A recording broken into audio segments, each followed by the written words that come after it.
and gentlemen, the President of the United States.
Strong, they're strong, and they're great. These are great people, and thank you very much. This is a very important day to me because we're bringing back an industry that was abandoned, despite the fact that it was just about the best, certainly the best in terms of power, real power.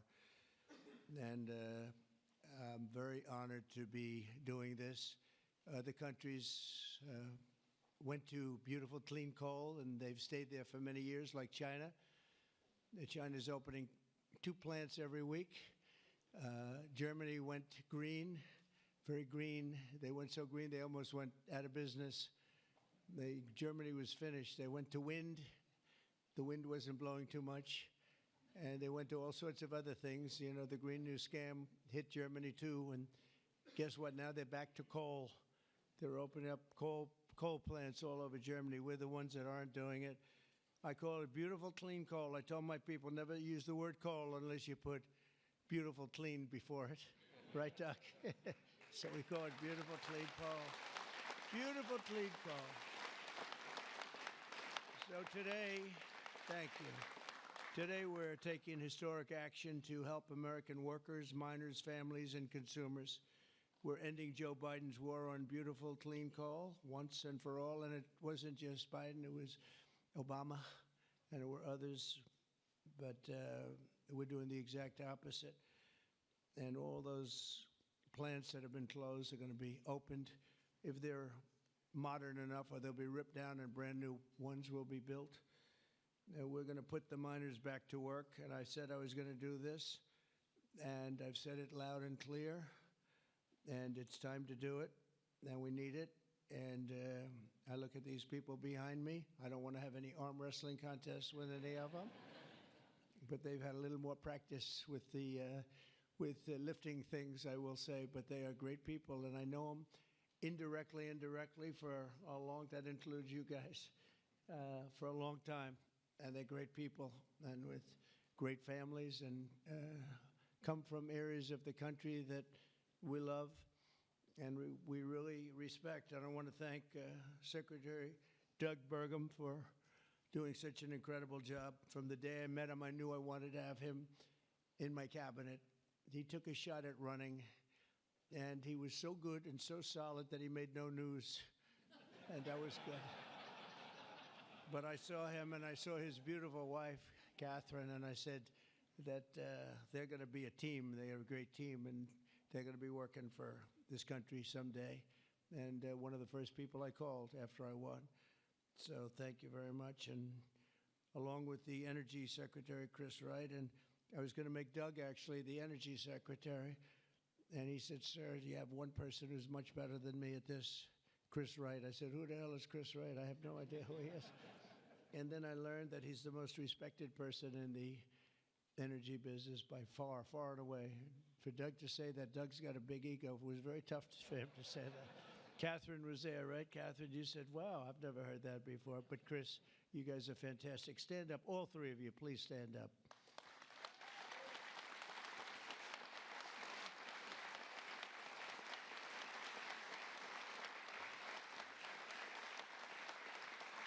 right.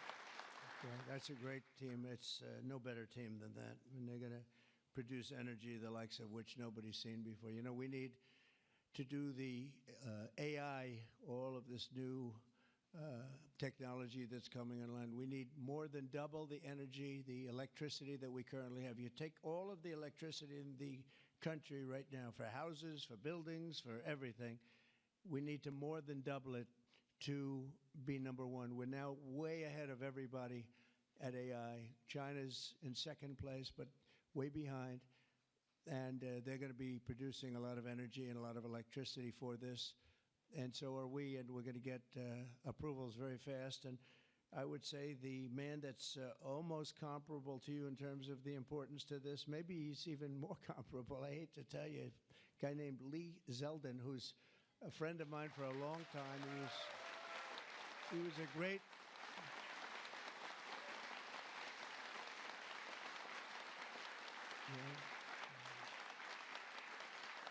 Lee was a great lawyer, and he ran for office, and he won immediately. I gave him a very important endorsement. He won for Congress in an area that was unwinnable. He couldn't have, they were all saying, why is he wasting his time? That's Democrat territory. And I liked Lee and knew Lee, and he ended up winning a seat in a massive upset. Nobody knew what happened, actually, and then he was there for a long time. How many years were you there? 8. 8 years, was very popular, and then he almost won the governorship of New York, which is lost by a few points, which was an amazing run, and I said, we got to get you in with us in some form, and we did. And he's head of the environmental agency, EPA, and doing a great job. And I said, if we have a nuclear power plant, Lee, can you get it approved in less than a month? He said, what? He said, I'll do it faster. And by the way, he'll do a fast job, but he's going to do also a great job. It's going to be an important job. We don't even smile about it, but you know, I've been involved in the approval process for a long time, having been in real estate, and you go years and years and years for absolutely nothing. And even in those days, I used to say, you know, this whole thing could have been approved in a week or 2 weeks or 3 weeks, and it would have been just as good, but they'd take you down the path, and you'd spend years waiting, and then sometimes you get rejected. I wasn't rejected too much. I was the king of zoning. I did well, but it was such nonsense. It was so terrible. The process was so terrible. But this is the big leagues now, and he's the head person in the whole country, and I appreciate it, and I appreciate you doing it. And already they're respecting you very greatly. So thank you very much, Lee. Great job.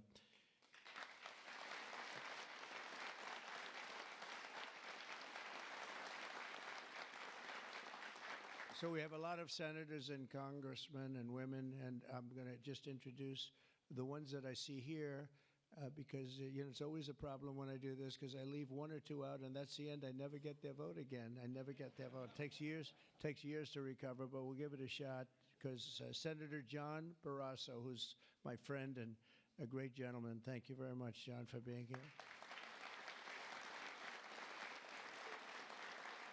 Thank you, John. Cynthia Lummis, fantastic woman who believes like I do. She believes like I do in these people, right? She believes in them maybe even more than I do. That's pretty good from day one. Thank you, Cynthia. You're doing a fantastic job. Kevin Kramer, my friend. Where is Kevin? Because Kevin, I think he was here because he had a problem, and I just will pay my respects. He wanted to be here so badly, but he had a difficult problem that he's working through, and we all love Kevin. John Hoven. John, thank you very much.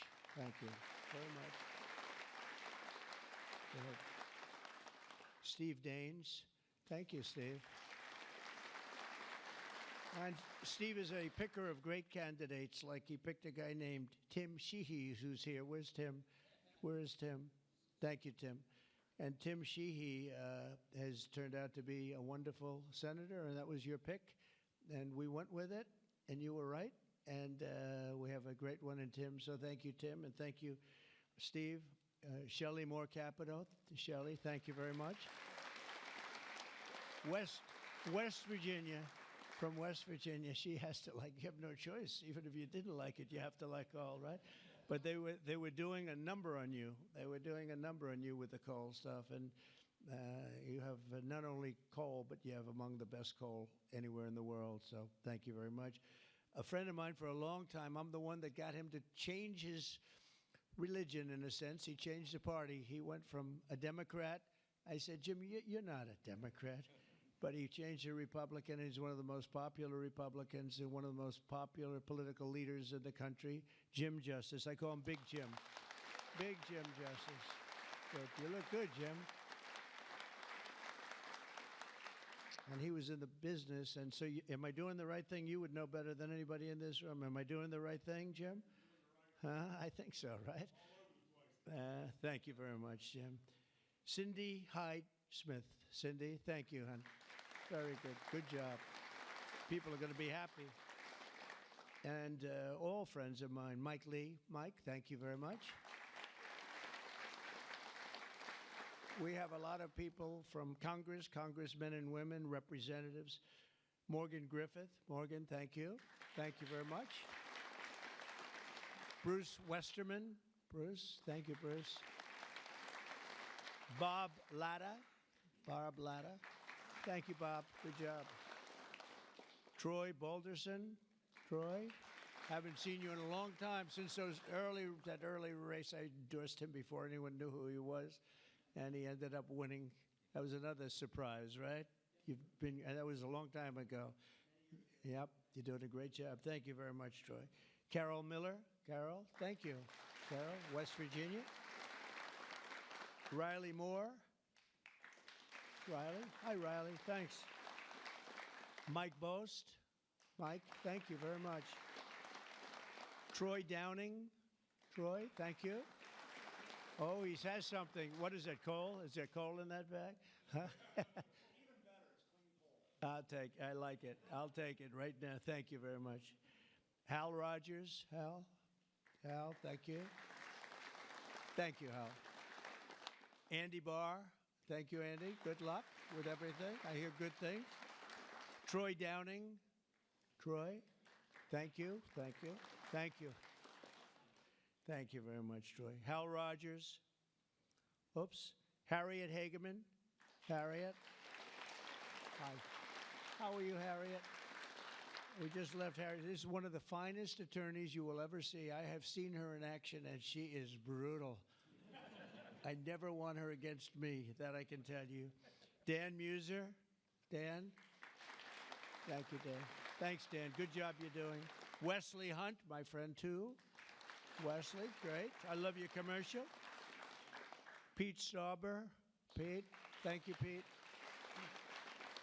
Great hockey player he was, right? Great hockey player.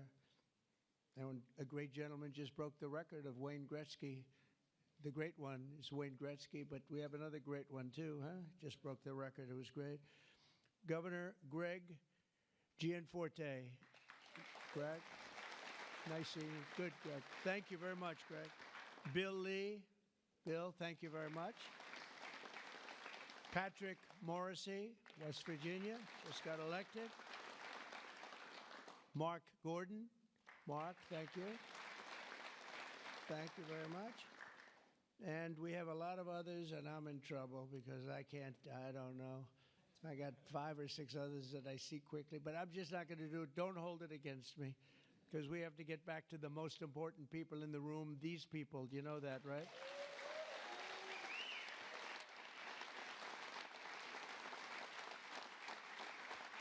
So the energy workers and the coal miners in the area that I'm standing on, and that's a lot of weight on this platform, so I don't know what's going to happen.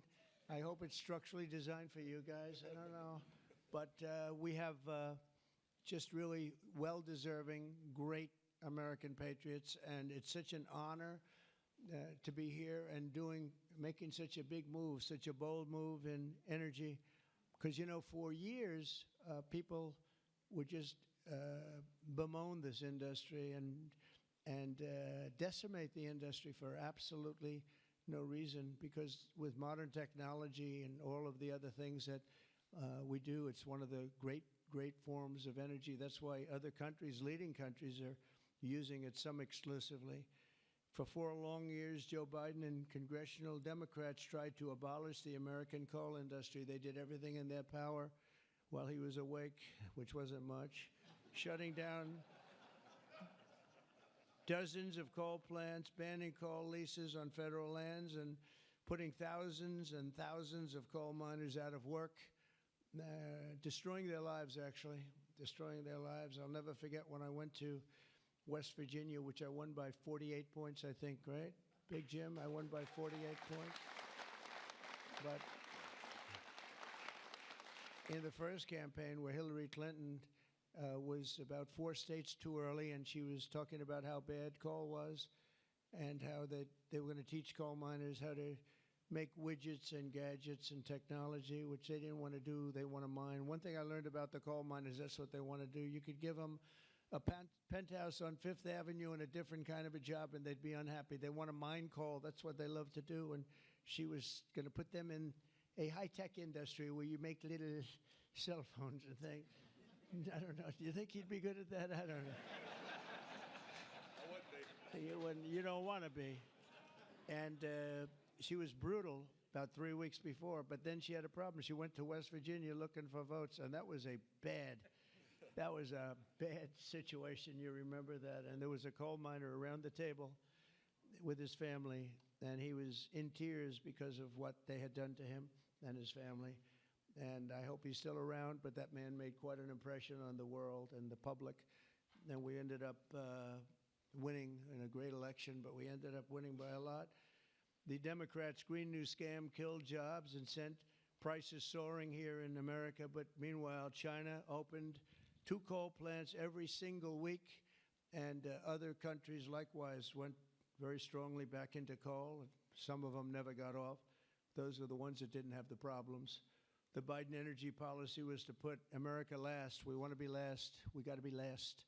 Not a good policy. Under my administration, we're putting America first. It's very simple. America's always going to be first. On my first day in office, I terminated the Green New Scam.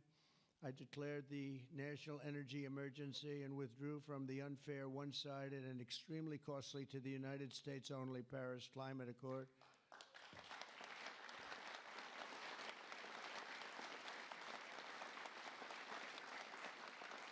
You know, under the Paris Climate Accord, we had a terrible situation. We would have paid over $1 trillion. Think of it, over $1 trillion. And Russia was paying almost nothing. Russia had a 1992 standard. China was paying nothing. China didn't kick in until 2035. This was 5 years ago. So they didn't kick in for many years. India had no standard whatsoever. But we had the highest standard you could imagine, and we had to start paying from day one, and we had to pay lots of money. We paid for everything.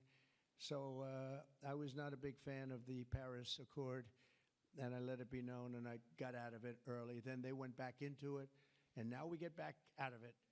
And hopefully we can be there for a long time, okay? A long time, because it was a scam to take money away from the United States and actually hurt us very badly with coal and with other things. Now, under the executive order that I will sign in a few moments, we're slashing unnecessary regulations that targeted the beautiful clean coal.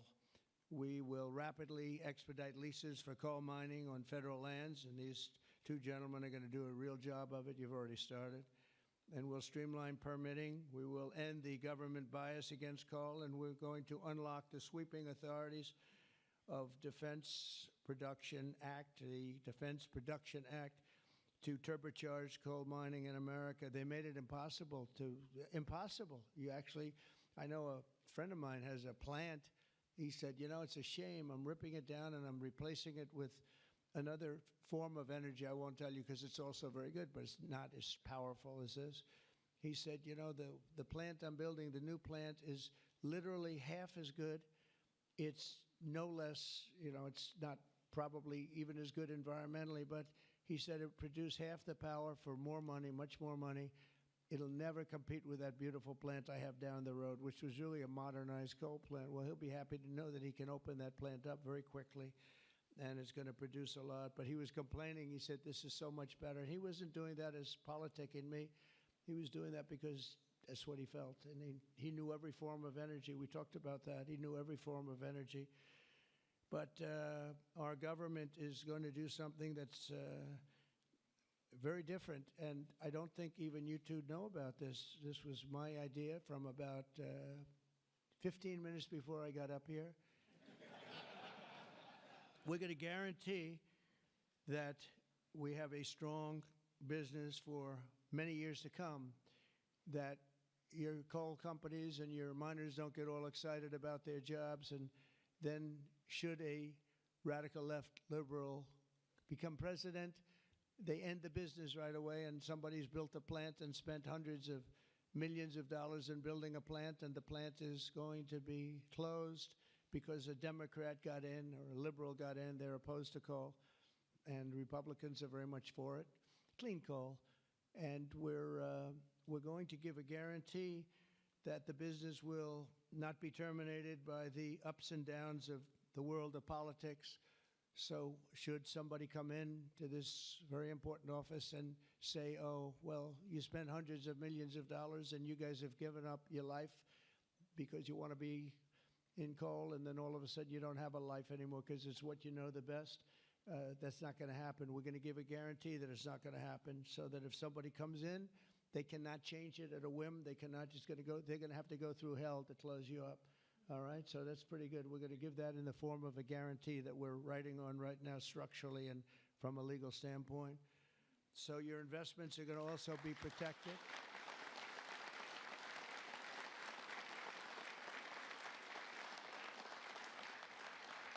And you're going to have no reason to be concerned about your future, your life, or your investment if you're a miner, as this great governor was a miner. Actually, he was one of the larger coal miners. He could fit up here very easily, you know, Big Jim. But he was a great success. But they were very, very tough on him, and he did a beautiful job with a beautiful product. Already under our leadership, the Department of Interior has approved the expansion of the Spring Creek mine in Montana, supporting 280 coal mining jobs and unlocking over 40 million tons of coal. And there's more to come. Spring Creek, big one. And there's more to come in the states of Wyoming, Alabama, Utah, North Dakota, and many others.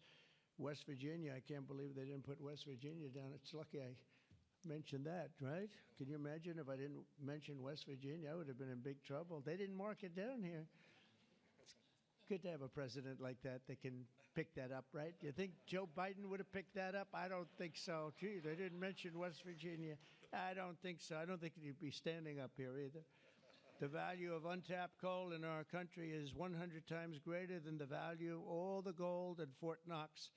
And we're going to unleash it and make America rich and powerful again.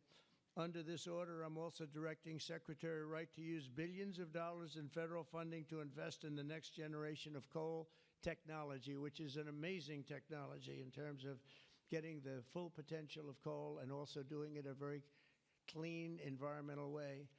Pound for pound, coal is the single most reliable, durable, secure, and powerful form of energy there is on Earth today. It's big statement. You never hear those statements, you know.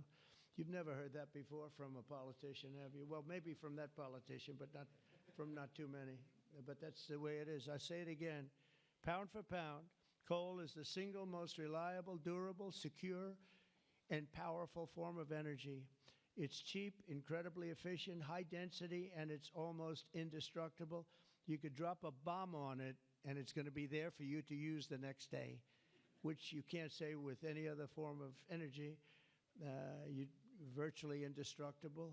Most importantly, we have more of it here in America than anywhere else on Earth. We have more coal than any other country. You go to Australia, they have fantastic amounts of coal. You know who they sell it to? China. They sell it to China. They're nearby. They sell a lot of it to China. But we have more than anywhere else on Earth. We also have more liquid gold than anywhere on Earth. So we're really an energy behemoth, but we're unleashing that also. That's going to be another part. But I didn't even want to mention that. It's not down here because I didn't want to mention today is about clean, beautiful coal. So I'm going to give this to you. This big guy. Should I give it to him? Yeah. You take that. Thank you, Mr. President. right?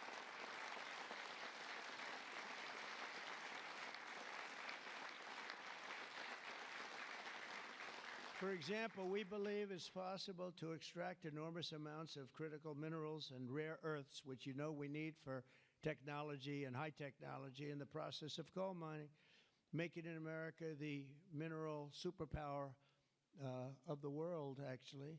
In addition, I'm instructing the Department of Justice to identify and fight every single unconstitutional state or local regulation that's putting our coal miners out of business. And we are withdrawing all of those objections from our government today. It's all being withdrawn. So all of you people that have been fighting for your lives, we are withdrawing all of that today. We have excellent lawyers, excellent. Have you noticed that lots of law firms have been signing up with Trump? $100 million, another $100 million for damages that they've done. But they give you $100 million and then they announce that, but we have done nothing wrong. And I agree, they've done nothing wrong. But what the hell? They give me a lot of money considering they've done nothing wrong. And we'll use some of those people, some of those great firms. They are great firms too. They just had a bad moment. But we're going to use some of those firms to work with you on your leasing and your other things. And they'll do a great job. I think they're going to do a fantastic job. And for those of you that want to know the tariffs, you've been hearing about tariffs, we're taking in almost $2 billion a day in tariffs. $2 billion a day. And we're doing very well.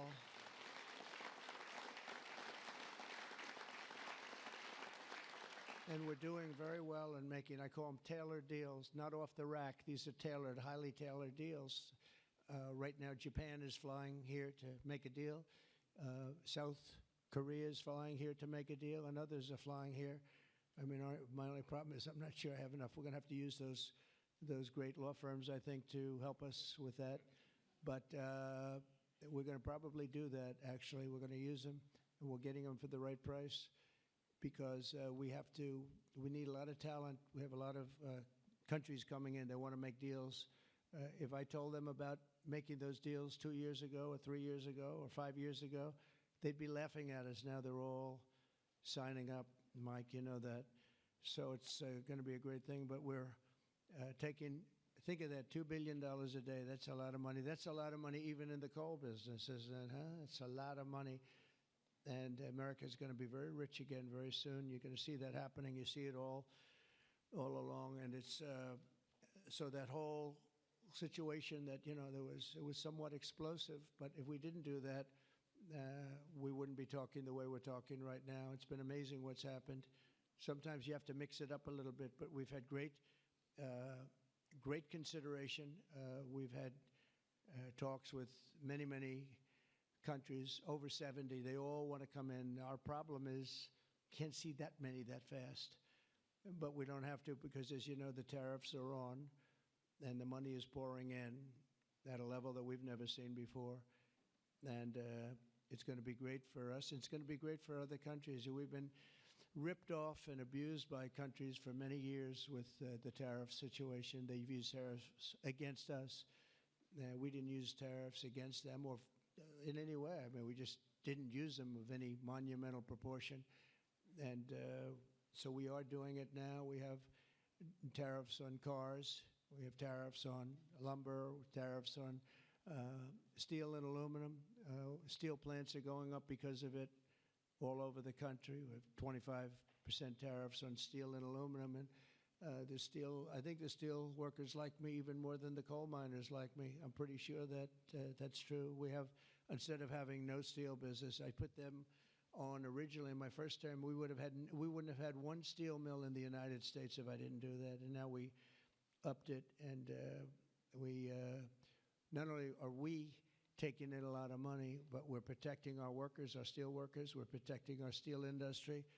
And one thing you know, that steel and things like steel you need because you need it from a defense standpoint. You need steel for your tanks and your planes and your everything. And certain industries you can get away with not having, but others you need, and steel is one you need. So I want to let you know that's in full force and effect. And literally as we speak, I spoke to executives in the steel industry over the last few days, and they're all coming in to build plants in the United States of America, because if you build them in the United States, you have no tariffs to pay. There are no tariffs to pay, zero. If you build them outside using outside labor and hurting our businesses, and you send your product in, you have to pay a price for that, and they will be having tariffs, as you know. It's an amazing thing. This has been something used against us for many years by other countries, China in particular, but others, not just China, others, and taken advantage of us, ripped us off, and left us for dead, frankly. And I believe if I didn't become your president, I believe that this country would have had problems like they've never had before, because it was serious damage in so many other ways, not only the border, where people came rushing into our country from prisons and jails and mental institutions, murderers, drug dealers, and some vicious, vicious criminals. 11,088 murderers came into our country. We have to get them out. We're getting them out. 11,088. Of that number, half committed murder on more than two people, and this is what they allowed into our country with their open border policy of lunacy. And we're taking care of that, just like we're taking care of you today. We're taking care of that.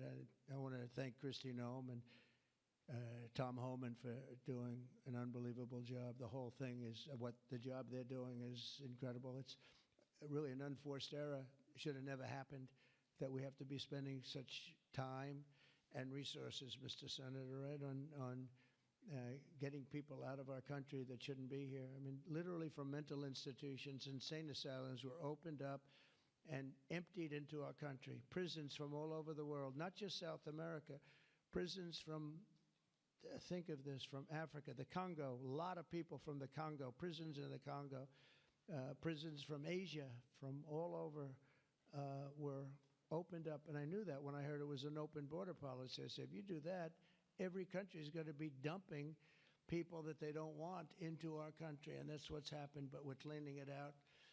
And the courts, we had a good decision, as you know, from the Supreme Court, allowing us to do that. We have judges that didn't want us to do it. We have judges that wanted the very evil gang members from Trendy, Iroquois, and MS-13.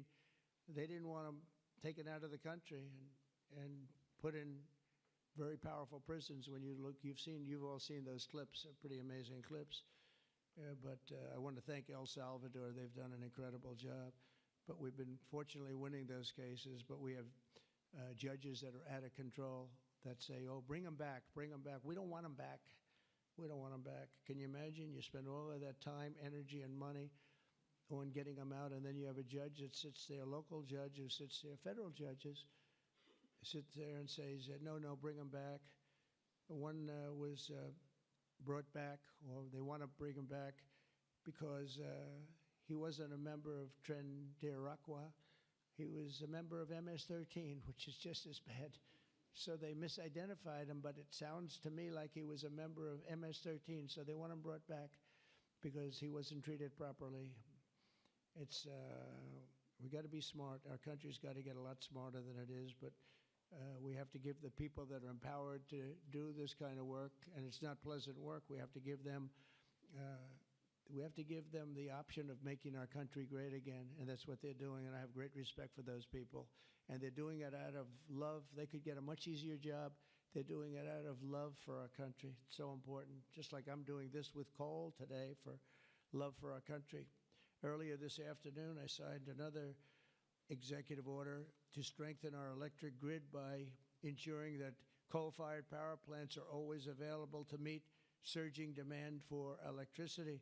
Unlike wind and solar, coal plants can run 24 hours a day in rain, sleet, or snow, and you will not be subject to the incredible blackout situation that's taking place in California, where they have blackouts all the time. It's an amazing thing with California. They have blackouts and brownouts at levels that nobody's ever seen before. And all they want to do is keep going the way they're going.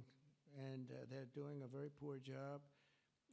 As you probably heard, I released billions of gallons of water going in from upstate California, from the most northern parts of California, probably comes in from Canada to a certain extent.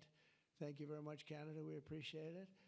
And I released it. It was being sent out to the Pacific Ocean. I've been working on Gavin and some of the politicians for years, and they didn't want to do that because they were protecting a smelt, a fish that was perhaps in trouble, but it's not unique to that area. And because of that, you had numbers, you had fires. Nobody's ever seen anything like what happened. Think of what it would have been like if you had fire hydrants that had water in them, if you had sprinkler systems in houses. A lot of these luxury houses where they had beautiful sprinkler systems, there was no water. They had no water to put out the fires. Water is very good for putting out fires, you know. They just didn't learn it. But we now have millions of gallons, billions actually, they say, of gallons of water pouring into California from the Pacific Northwest, I guess they would say, mostly Pacific Northwest, but other parts of the northern sections of California and beyond. And it's a beautiful thing to see. I saw a picture of it this morning. The water's just flowing down there. I said, why didn't they do this? I told them to do it. My first term, I said, do it. And I don't know. I think the second term is just more powerful. They do it. When I say do it, they do it, right? And we actually had to do some pretty strong things to get them to open it up. They had, think of this, they had all that water pouring out right into the Pacific. They had a big valve, like a giant valve as big as this room, and they turned the valve. Takes 1 day to turn it, and they face it toward the Pacific Ocean, and the water, all that was coming down, all millions and millions of gallons coming down, they put it into the Pacific Ocean, which for the Pacific Ocean is like a drop of water. But for California, it would have been unbelievable. So we did it. I'm very proud of the fact that we did it. We did that against a lot of heat and a lot of environmental nonsense. From now on, we'll ensure that our nation's critically needed coal plants, as an example, remain online and fully operational. They're always going to be operational. And again, we're going to have guarantees that government cannot close them down, close you down, and destroy your lives. To that end, I'm also instructing Secretary Wright to save the Choi coal plant in Arizona, big plant, which has been slated for destruction. We're going to keep those coal miners on the job. Going to tell them to just remain calm, because we're going to have that plant opening and burning the clean coal, beautiful clean coal, in a very short period of time. You know all about that, right?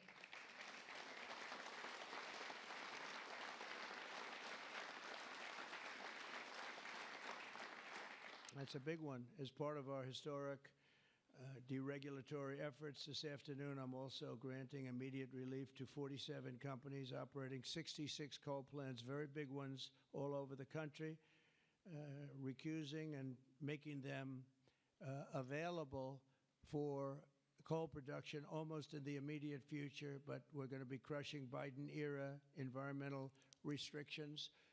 These are restrictions that made it impossible to do anything having to do, frankly, with energy, even beyond coal. It's really beyond even coal. We have clean air, we have clean water, and now we have clean coal. And at the same time, we're gonna do other things and other forms of technology and also energy, like our country has never really seen before and never been known to do before, because of all sorts of restrictions having to do with the Green New Scam, which, by the way, was devised by somebody that never even studied. You know that? They never even studied anything to do with the environment. It was a young congresswoman. She came up with the idea. And based on that, I guess we only have, well, actually, we should have all been gone, because they gave us only a few years left on Earth, right? Right, Greg? We were going to be gone. We were all going to be gone. The environment, no. What they have to worry about is the nuclear heat. They don't have to worry about environmental heat. They have to worry about nuclear heat. And if we're smart, we're working on that right now with others having to do with Iran and some other countries. But that's the heat you're going to have to worry about. You don't have to worry about the Air is getting warmer. The ocean will rise 1/4 of an inch within the next 500 to 600 years, giving you a little bit more waterfront property. They say this is going to, these guys can handle that. The nuclear we have a bigger problem with, right? So we're going to make sure that that's safe. We're going to make sure that that's safe. With us today are some of the amazing workers who will benefit from these policies, the policies that we're doing and so proud of doing, including Jeff Crow, a miner from West Virginia. Jeff, would you come up and say a few words? Jeff? Come on up here, Jeff.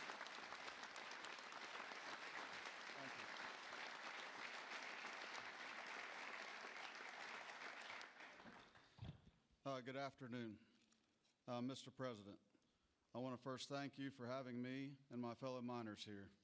It is an honor and a privilege to be a part of today's events. I believe this past November that America clearly spoke about what we wanted for our country.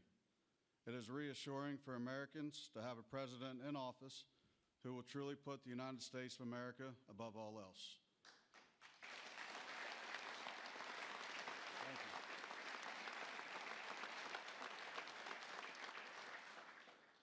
With putting America first, you have spoken numerous times about energy independence. I believe most don't understand the importance of that. Coal is one of the major factors in energy independence and accounts for a large portion of America's energy. Coal is one of the most reliable and cheapest forms of electricity. For too long, coal has been a dirty word that most are afraid to speak about. Most of those that would speak negatively about coal do so from an uneducated standpoint. Many are unaware of the engineering and technology that are used in today's mining to create a clean, energy-efficient product. All of this is done while using the safest practices in the industry. Speaking for West Virginia, coal provides approximately 50,000 jobs for those that work in the mines and the businesses that support them. It also accounts for over 50% of West Virginia's export product. To name a few, we employ engineers, teachers, physical therapists, accountants, truck drivers, high school and college graduates. All of these occupations and graduates have turned to the coal industry to provide a better way of life for them and their families. Everyone in our industry works long hours and days to provide a reliable energy product, and too many times it goes unnoticed. I've personally worked in the industry for 23 years. I choose to do this daily to provide my wife and children with the life that they deserve. Prior administrations have done all they could to eliminate the coal industry.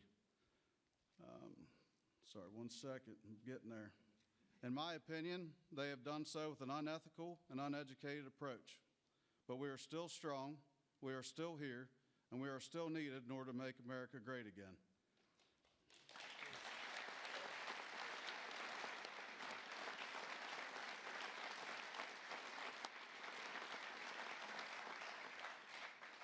Having a president and an administration that understands the need and importance of coal is more than appreciated. It gives the industry a form of reassurance to know that we have a president in place that supports us. From my family to the over 3,000 employees of ACNR, and for the coal companies, miners, and businesses throughout our great country that rely on the coal industry, we say thank you for your continued support.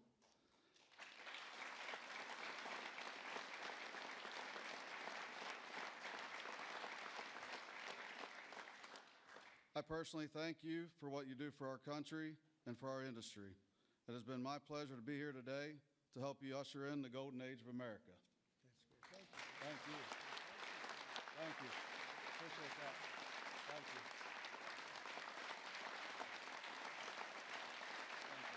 Thanks, sir. Thank you.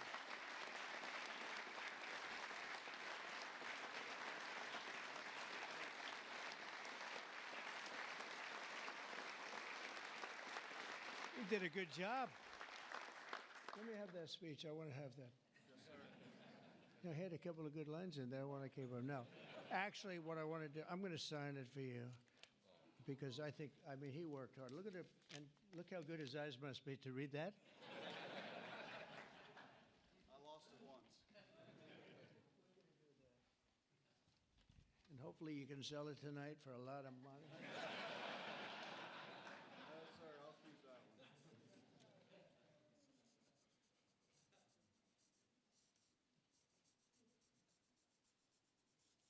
That's great. Thank you very much.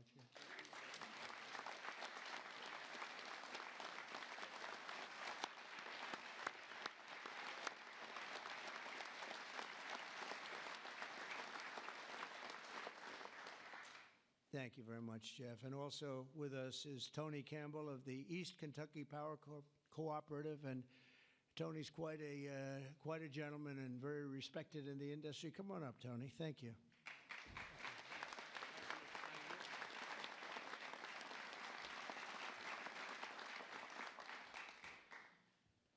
Mr. President, on behalf of East Kentucky Power Cooperative, the National Rural Electric Cooperative Association, and electric cooperatives across this America, thank you for your leadership to restore American energy dominance.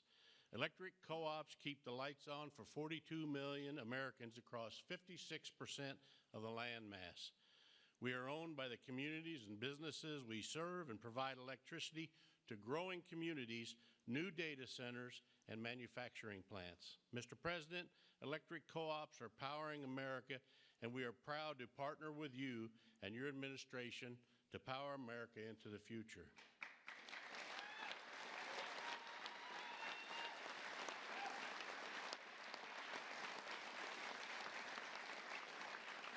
Our electric cooperatives in Kentucky understands the importance of reliable, affordable, and American-made energy, especially coal and natural gas.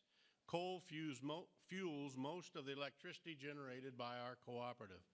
America must keep coal plants open and running to ensure reliable electricity when we need it most. To meet growing demand over the next decade and ensure fuel security, America will need more always available electric generation power, such as coal. And we want to recognize the hardworking American men, women that support our mission. To all America's line workers, our coal miners, thank you for your dedicated service to our country.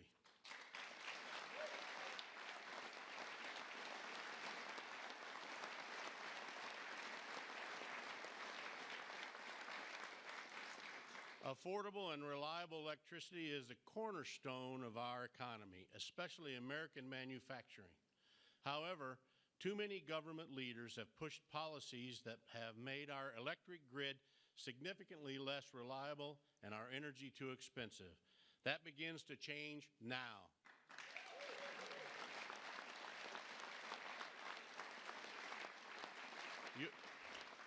Your actions today will prevent the premature closing of essential power plants and help us meet tomorrow's energy needs.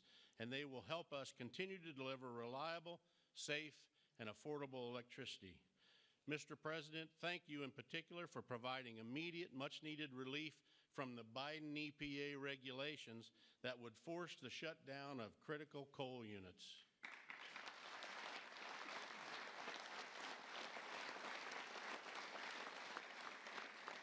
Finally, I want to say congratulations on the all-star energy team you've assembled.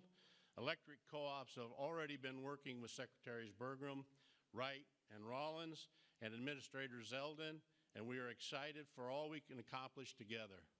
Mr. President, thank you again for your actions today and for your support for the electric cooperatives as we work to keep the lights on in America.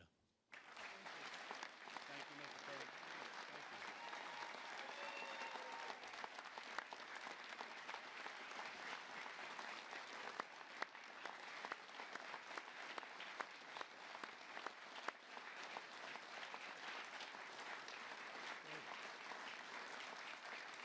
Thank you, Tony. Thank you very much, Tony. Appreciate it. Every day under the Trump administration, we will continue to lower costs for American families, create jobs for American workers, and very importantly, unlock unlimited amounts of affordable American energy, including, as I said, and I'll say for the last time, beautiful, clean coal. Our country is blessed.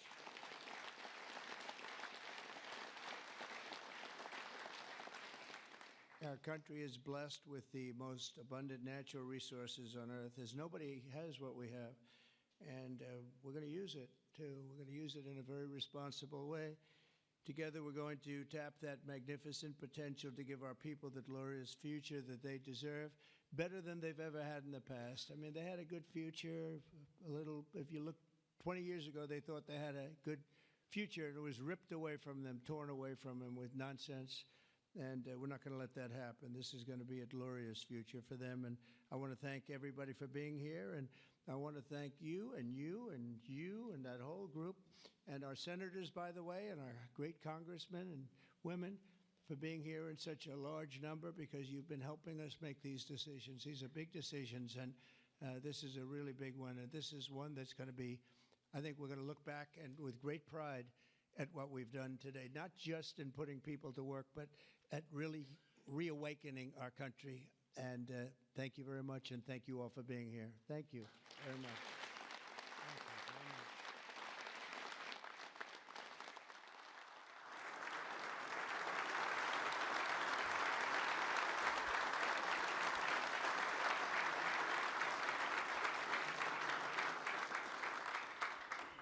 Come on up. Mr. President, Yes, who's first one?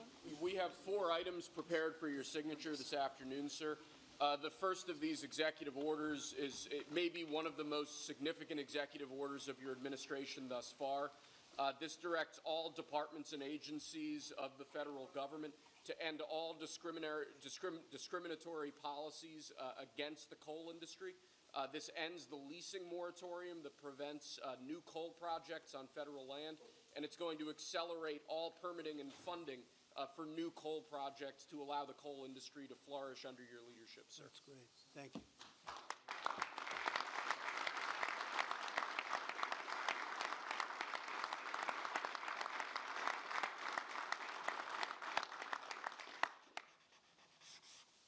Okay.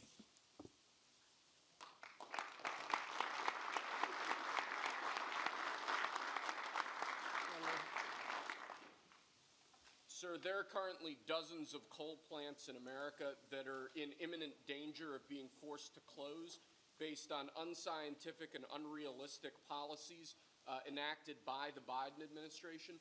What we're going to do is essentially impose a moratorium on those policies taking effect to protect coal plants that are currently operating, to ensure that they're able to continue producing power and continue providing jobs to Americans in the coal industry. Great. Thank you very much.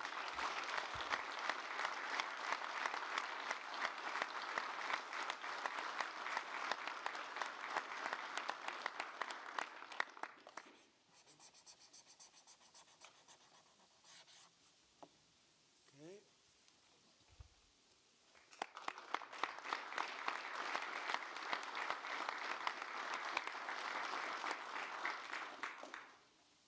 Sir, you've made grid reliability and security a key focus of this administration.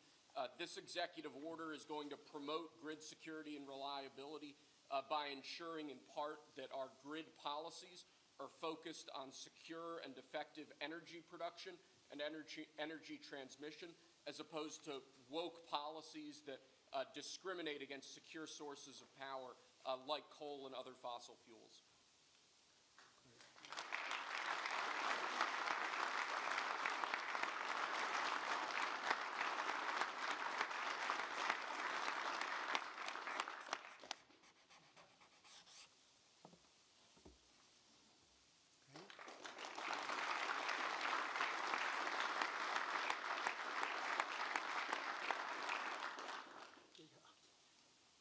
Lastly, sir, one of the biggest problems we have in this space is Democrat states, radical leftist states, enacting policies and enacting an agenda that discriminates against coal, against secure sources of energy. Many of these policies are unconstitutional and illegal, and with this executive order, you're going to be instructing your Department of Justice to vigorously pursue and investigate these state policies that we believe are illegal or unconstitutional. Good. Thank you.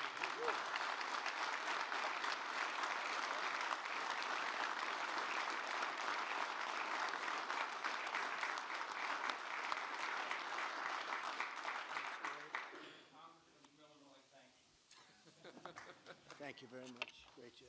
He went to Harvard when Harvard was good. It was a while ago.